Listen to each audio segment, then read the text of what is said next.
As Cameron said, I'm Rod Swartwood, president of HR Prime. I consider myself a recovering VP of HR. After 26 years of working on the inside, I decided to start a consulting firm so that I could help a lot of companies rather than just one. Thank you. Both hands full. I'm going to have to maybe become the Michael Jackson thing. No. So I was going to read you my bio and talk about my work life, but you can look that up on LinkedIn or even Facebook and see the chronology of my work efforts. So I thought I'd start a little bit before that and talk about some of my pre-work influences. When I graduated high school, they gave me an aptitude test that said I'd be good at 3 possible jobs: either flight attendant, stand-up comedian, or human resources manager. Now, the stand-up comedian thing, you may not be able to tell, but I couldn't possibly do it because I'd get way too nervous and probably wouldn't get a lot of laughs. But the flight attendant thing, I don't really like travel that much. So you'd think, after looking at my history, that the HR manager career suggestion was absolutely right on.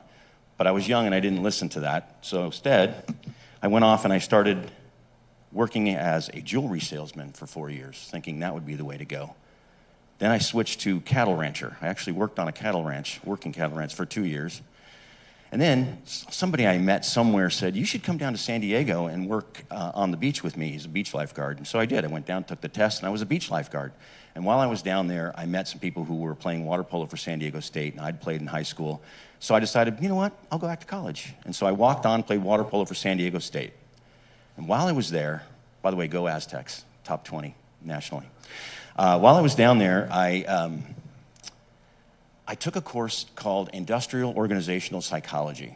And I thought, wow, as I was taking this course, it seemed to me this is perfect. I can get a semi-business degree and not have to take accounting or econ.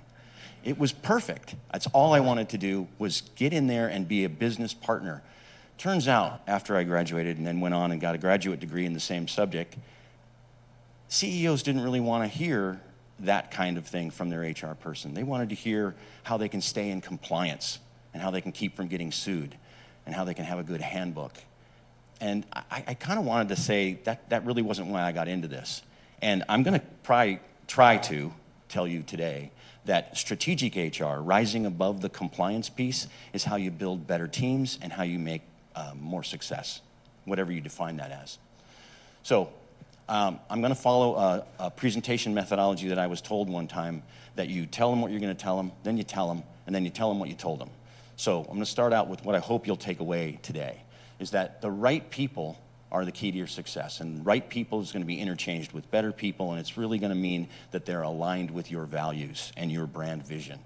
I'm going to take a look at how you behave as leaders and see that if you model your culture and your values consistently and genuinely, that's going to lead to those better teams. I'm going to talk about selection and selecting people in the talent management way, people call recruiting, and how that getting the people who are aligned with your values and have exhibited behaviors that are going to work for you in the past are likely to do that in the future. I've also built a model that talks about the holistic view of talent management, from attracting them to developing them, and I put this in an acronym called ASCEND. And then I'm going to tell you some ways to measure this to manage it better. All right, so I also need to slow down on my delivery. So I'm going to back up for a second and talk about compliance. I didn't want to badmouth compliance. It's a necessary thing. It's very complex. But at best, it's a cost avoidance measure. It keeps you from being sued and spending more money than you planned on. It doesn't bust the budget if you do it right. And it's noteworthy. I hope that you people didn't think you were coming to hear a compliance law, labor law speech, because I attended one of those Thursdays, and that's 4 hours I'll never get back. It was about 5 of the new laws that are being signed in the next week or two that will hit you all January 1. And while it's necessary, it doesn't, in my mind, move the needle like strategic HR does. So I'm going to talk about strategic HR and talent management in the same vein, and it doesn't exclude compliance. It's necessary and it's needed, but it talks about how you can raise performance and increase success with the right people, okay? I don't like to put a lot of words on slides, but this one I'm going to actually read. Mike Myatt is he's well known. He's one of the top 10 leadership gurus in the nation, and he wrote this, and I thought this was eloquently stated. Values should underpin vision, which dictates mission, which determines strategy, which surfaces goals and frames objectives, which in turn drives the tactics that tell an organization what resources, infrastructure, and process are needed to support a certainty of execution. I've never heard it said better. And the flow or the stream of things from values to execution runs through resources, and I consider that human resources, unless you're running a robotic shop and all artificial intelligence. That's the key difference.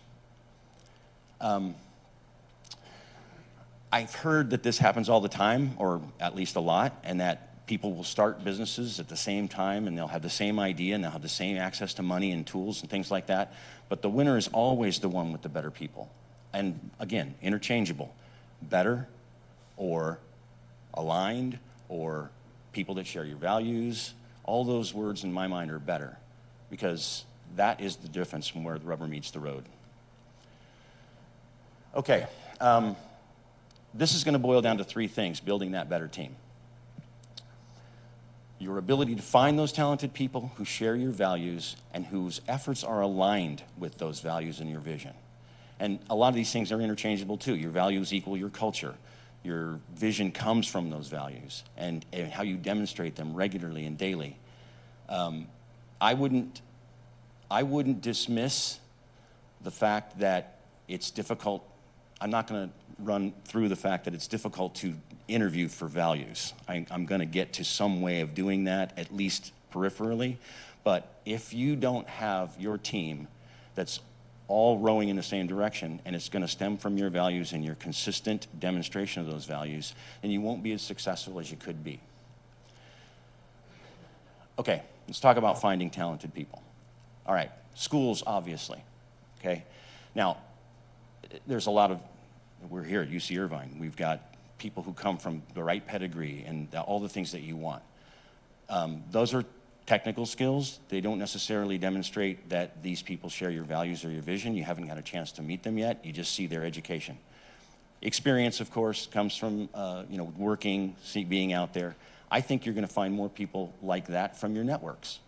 Now, if you've got 500 LinkedIn first-degree connections, that means you have close to 4 million second and third and the rest. Those people who those people know may become pre-culturized in a way, because if they know you somewhat and they know another person that they think would fit in, it kind of cuts the time down to dismiss the false positives a little bit easier. I'm an advocate for referral hiring. Everywhere I've worked, I have put the goal of having at least 70% of our hires be from direct referrals from internal employees. 100 would be great, because they're cheaper. Referrals hires are cheaper. They're more diverse. They stay longer. They are more loyal from the get-go. I don't think that there's any better way to hire people than referrals. Of course, you can't do that 100%, but I would recommend a referral program to anybody.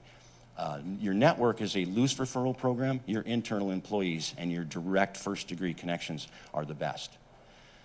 I put other companies on here because recruiters do poach. I mean, they go out and they find talented people who work somewhere else, who are doing kind of what you need them to do.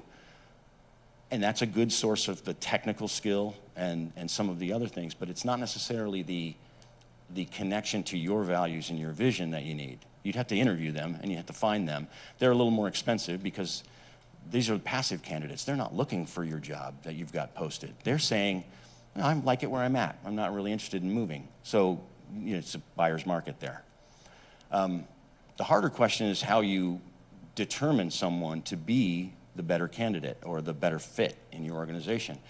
I know skills and knowledge are important, but I don't think that anything beats values, as you can tell from my current stance. So I'm going to do a little exercise in selection here, and this is going to be, I need your help in suspending disbelief for this moment, because this is a thing that I worked on using the construct of prioritization. Now, this is going to show up in a job description on a single line that says, must be good at prioritizing workloads, or something like that. And it's going to be built on the value that you may have about internal autonomy or self-direction or something like that. And it's going to show up in a job description, and you're going to say to yourself, how does that manifest itself at work? Well, let's say, for instance, that you have to have this skill. This skill is something that in your work environment is an absolute. Here's a bad way to ask a candidate that question. This role requires good prioritization skills. How are you at that? Unfortunately, I've heard this kind of question way too many times. You get nothing out of that answer, except the 1 out of 1,000 person that says, well, that's not really my best suit. Well, that person excludes themselves, but the rest of them, you check the box to say they said they're good at prioritization. It absolutely doesn't help you. Let's ask it a little better way. Open-ended. Tell us about your prioritization skills. Okay, this is good. You're going to get them to talk. However, 9 out of 10 times, they're going to give you a hypothetical. Well, when I'm faced with multiple projects or, many things to do, and I just kind of put down a list and I say what I think I should do best, and I run it past a coworker, and I do some other things, and then I make sure that I get that thing done. All right? It sounds good. Let me ask it a better way. Give us a detailed and specific example of a time when you had multiple projects or competing priorities and you had to choose one, and you tell us who was involved in that decision. You didn't have a manager to tell you what to do. You had to make the decision yourself. What did you do? What were the circumstances? What actions did you take? And what was the outcome? Now they have to dig deep. Chances are good they're not going to immediately go to a specific example, even though you asked for one. The chances are good that they're going to say, well, normally what I do in that situation, and that's a hypothetical, that you have to stop them and say, I understand, but I need you to dig deep and look into a history of your work efforts, whether it's at a job or at school, and think about a specific time, and then play it back like you're telling me about a scene in a movie. And tell me what you did and what your involvement was, what your role was, who you worked with, what actions you took, and what the outcome was. Allow for about 30 uncomfortable seconds while they go through their memory banks, and then come up with one. And even when they come up with one, they're probably going to answer things in the royal we form. It's going to be, well, when I was at such and such, we did this, we did that, and we did this, and this is what happened. You now have to dig in deeper. Well, who was we? How many people were on the team? What did you do on the team? What actions did you take? Chances are they may have just been them, and they're using we because they're not prone to bragging. You have to dig in these questions. If you ask 3 or 4 or 5 questions on constructs like this, in their answer, they'll tell you things that indicate what they did in a previous situation like you're going to have at your work. They're going to demonstrate that they're likely to do that again. That's just the best effort you can have in an interview process. Now, the harder part than phrasing a question is interpreting the answers. Because the person who gives you a really good answer might not have covered everything that led them down to choosing that decision. And you may have to spend more time digging in on, okay, well, what were your other options? What happened afterwards? You may even have to ask, okay, can you tell me about a time when you had this situation and things didn't work out so well? Like you learned from a failure. And this, you can spend 15, 20 minutes on this question. And if you only have an hour to interview somebody, which is pretty standard, you end up saying to yourself, I think this person has demonstrated in the past what will work for me now. On a scale of 1 to 5, maybe you're at 4. That's better than somebody who doesn't give you anything to go on and you have no idea what they behaved like or what they did. They just said what they would do. This is an art more than a science. And good interview skills are something that a lot of managers don't necessarily learn. And if they're making the hiring decisions and the decisions are not based on constructs that you need and on a good interpretation of the answers, you're going to end up with some bad hires. Bad hires kill morale and kill motivation more than anything. So, how do you come up with your values? I did a Google search on corporate values and I came up with 7.7 million hits, as you'd expect. This was the first one that came up, and on these 8 values, which are perfectly fine, the first one says self-improvement. All right, let me talk about if self-improvement is one of your values, and you say to yourself, when someone comes to you and says, I'd like to attend this seminar or have this sabbatical where I go to this training or do any of these things, and you say no by default because the budget doesn't care for it, and you don't want to spend the money, then you're not really about self-improvement. You're about the budget. And that's okay. It's just that you told everybody on your website and you put up on the lobby these big list of values, and the first one was self-improvement, and you haven't lived a day of your life that says that that's true. That hypocritical action or that disconnect is going to go through the organization faster than anything and create people who vote with their feet, and your turnover rate will rise, your productivity will go down. I know that's hyperbole and it's probably a broad brush, but it's still the indicator that you need to look for. Do you live your values? One way to do this is if when you're faced with a challenging situation, do you use data or your values to make the decision? So I've got a failure example here. A company that I worked with in Silicon Valley, their founder founded the company 30 years ago, and he'd been operating, and he did a values process with someone, and they came up with these values, and one of them was embrace change, and he had that prominently as number 4 on his list of values. The truth was, every employee I talked to said, embrace change? Are you kidding me? This guy would never do anything different. He absolutely hates change. So espousing that he embraced change in front of everybody on a daily basis and then living his life as if change was a terrible thing just made it a joke. And people couldn't wait to get out of there. So especially people who are interested in innovation, which is by definition a change. So again, you get the culture you model like he did, not the culture you think you want or that you put on your webpage. Consistency of behavior on your part leads to these things. So communicating these values. I got a couple stories here I want to tell you. These stories are 40 plus years apart. And they're about, well, let me tell you a story.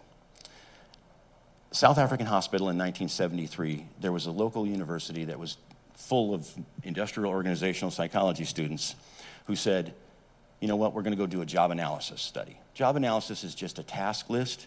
It's a tools list. It's a what do you do and how do you do it list. It ends up creating a job description which has those things in it.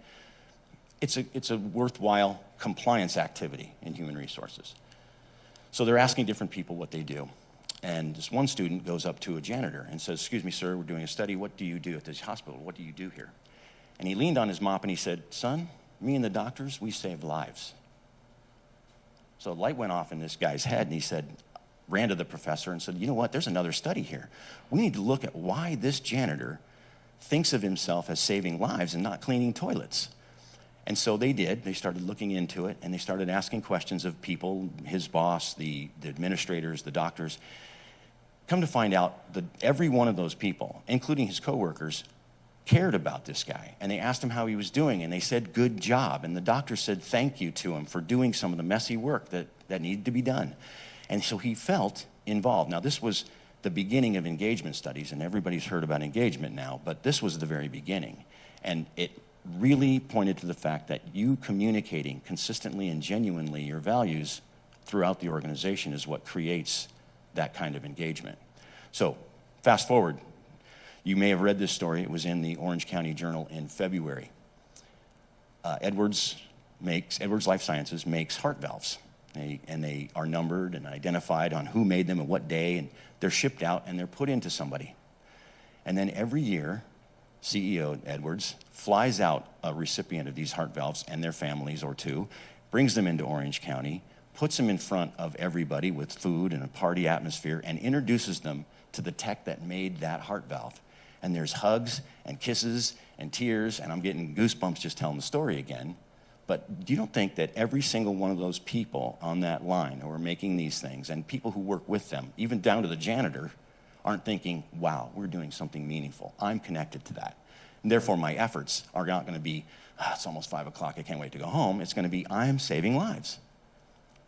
Now, this kind of emotional connection where people's hearts and souls are getting into the job rather than just their heart, their head and hands, they're hard to come up with in some industries.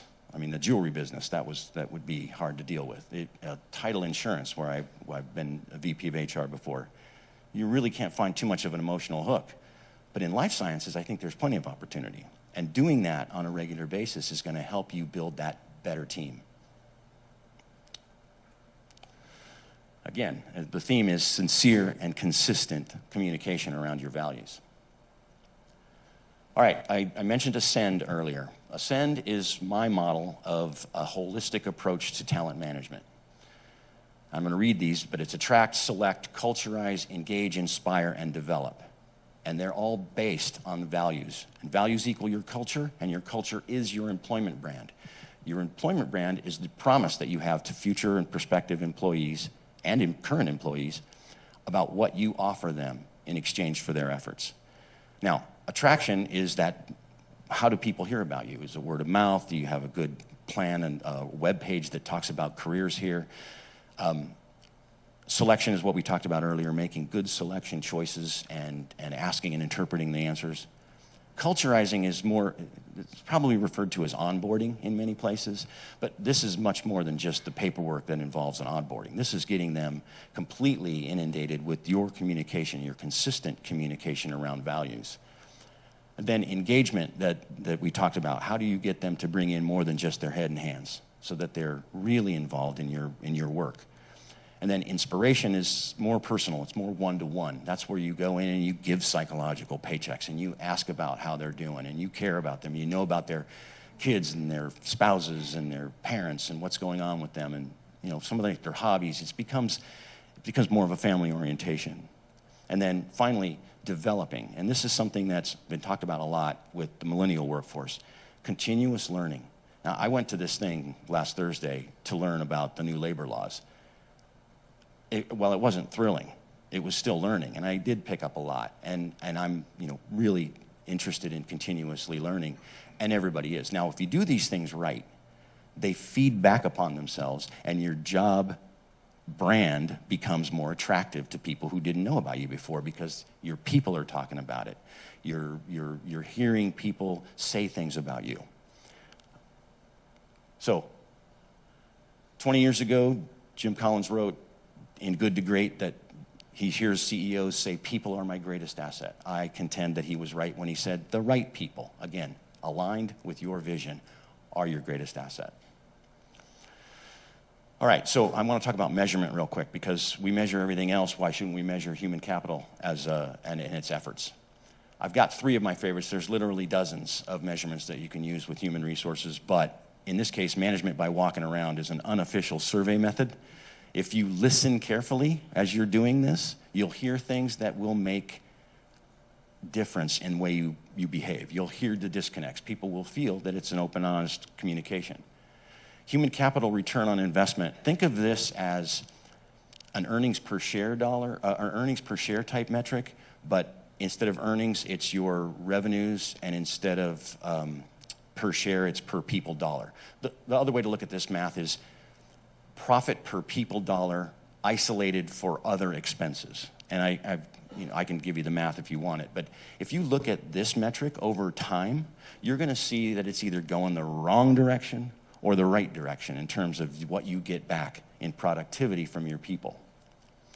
Now, turnover, everybody's heard about this, but I've got an example. I apologize if this is too small to read, but let me go through a couple of the numbers real quick. And again, I apologize. I didn't really like accounting, and I'm not an accountant. I don't play on the radio, any of those things. But this is one company with 2 years of data, and it's made up. It's super simple, 100 employees with $100,000 salary each.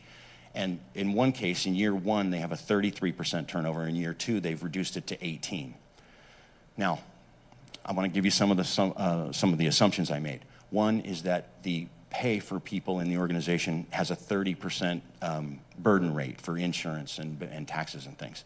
The other is I only used 70% of their annual salary of the people that leave as the lost opportunity. That doesn't include managers' time interviewing. It doesn't include time the job's not getting done or getting done by another person and overtime and things like that. It just says, look, at a bare minimum, in this example, you could save $1 million by reducing turnover from 33 to 18%. And that's direct to the bottom line in your pocket. So, I even put the HCROI on the bottom, that in the first case, and for year 1, you made 31 cents or actually $1.31 for every dollar you paid in people money. In the second example, it went to $1.40. So you increased your return by 25% on the activities of your people by reducing turnover. That assumes you have the right people in the first place. So that's why I use the more conservative number. All right. So the takeaways I told you about. The right people are the key to your success. People must be aligned with your values for them to be successful and for you to have your brand be something that people see as attractive to come to work for. You get the culture that you model. As long as you're consistently modeling it, that's what they're going to believe. If you model something different, it's going to be a disconnect. That you make selections based on people's behaviors in the past in similar situations and the outcomes that those produced, if they'll work for you. And that kind of indicates their values. Using a holistic approach, building that talent management suite of efforts is going to pay off and build on itself like a spiral staircase rather than just a two-dimensional one, and measure things to manage them. I want to close with some books that I didn't mention directly, but I would recommend highly, and that is these three. Turn the Ship Around by David Marquet. The essential components of this book is how to push leadership down through the organization to every level so that people are making decisions that are aligned with your values. And you don't have to go through some chain of command to get things done. It takes too long. It's really about empowerment. Daniel Pink, anybody read that one? That's about motivation. Motivation of the kind of employees that you're likely to hire. Highly talented, highly skilled people are motivated by different things than other people. And Daniel Pink's book talks about autonomy, mastery, and purpose as being the things that drive people's behavior. If you can give them that, you're going to get more out of them. And finally, Simon Sinek, Start With Why. You don't have to read this book necessarily to get the gist of it. You can go to YouTube and look up the 18-minute video of him talking about it. But his essential belief is that you don't buy something, you don't buy what people do, you buy why they do it. And that is the truth. And the why people do things usually leads to values. So with that, I can open the floor for questions.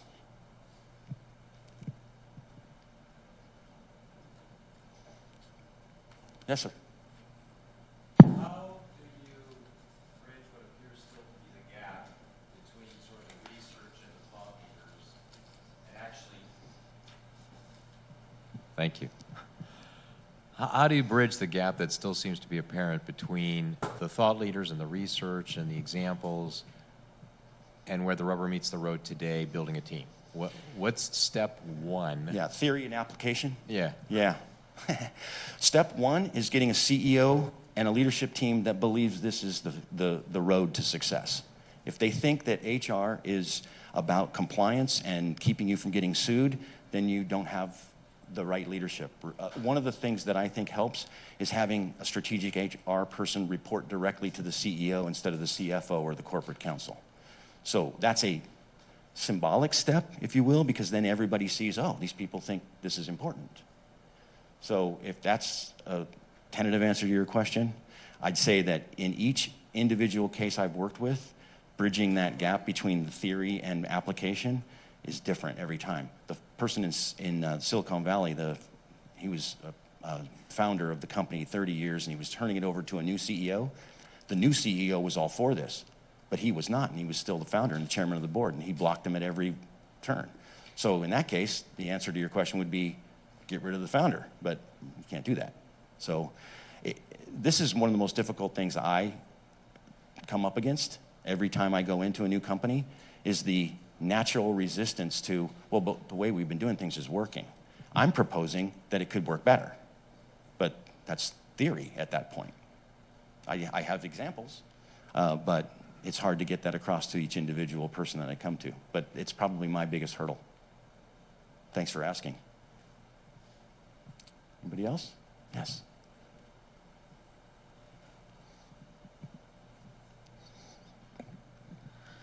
So in your experience, what traits or beliefs make somebody really excel in a remote working situation?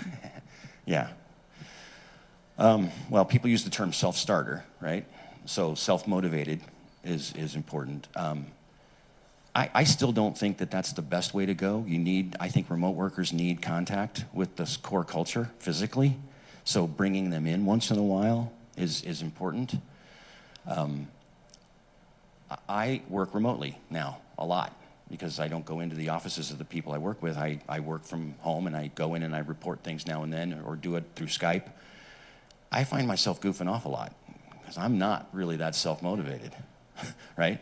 But there are people who have deadline phobia and deadline mania. They love it, right? They work better with a deadline. So cutting big jobs up into chunks, with those deliverables can help. And if people demonstrate in their answers to your questions, because you would absolutely ask these types of questions of people who are going to work remotely, if they answer questions about situations they've been in, and you can get enough negative information about them missing things or their productivity levels, you can even do reference checking. It's finding their past behaviors and what they've done in the past, regardless of. There is one other thing. They do have some good psychometric tests. PI, Profiles International, that's a great test to see where people and their self-motivation lies and their ability to work remotely. Necessarily, it's a connection, it's not direct, but that can be a way to do it too. Yes? I've noticed that when a lot of other companies hire, and even when my team's looking to bring on new people, that often they'll have a list of ideal traits or an ideal profile, and they'll hire based on how it matches that. But the best person, as I've noticed, often in a different industry or may have less years of experience or in a different field. So my question is, how do you evaluate for, say, most ideal person if they don't meet all of the requirements, supposedly? Yeah. Well, you can't get rid of the technical requirements, the educational requirements, or the experience requirements if they're real. If they're artificial because they're easy to fall back on, well, then they're not real and you don't need them. I mean, if you say to someone they have to be 10 to 15 years experience, when 2 would do, then you've created a hurdle for some unnecessary reason. Usually it's compliance-based because you don't want to have to, believe me, the stuff you have to do with the stack of resumes you get, if you put 2 years experience, you have to justify everything you've done, you have to put them into the applicant tracking system, you have to go back and hold those for 7 years. Anyway, setting those technical requirements is sometimes the culprit in that. But if you've identified the constructs of behavior and beyond the technical that you can then interview for, a person with 2 years experience is going to answer that prioritization question well or not, depending on things they've done, just like a person with 26 years experience would. So they may have more examples to pull from, but psychometric tests don't do that either, because that's just a way to look at what people do when they fall back on a stressful moment. How they behave in a certain way is likely to happen, but not guaranteed to happen. So you're asking a complex question. How do you select somebody, find the best person if they don't match the profile of technical skills that were set forward? That's a tough one, and it comes down to identifying the criteria that would make that person successful accurately, not just by, well, X number of years experience, this kind of a degree. It gets more complex, and that's more to his question about jumping that hurdle to how you do this differently. Because you've been doing this way for so long, why would you change? It's working. I'm contending it could work better.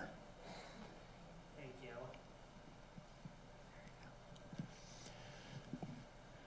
All right, Cameron, I think we have good? time for one more. No? All right. Hey, listen, thank you. I'm going to be hanging out through the break if anybody wants to come talk about anything individually, and I'll have some handouts for you too if you want, or Cameron will. Thank you very much. Appreciate it. Thank you, Rod.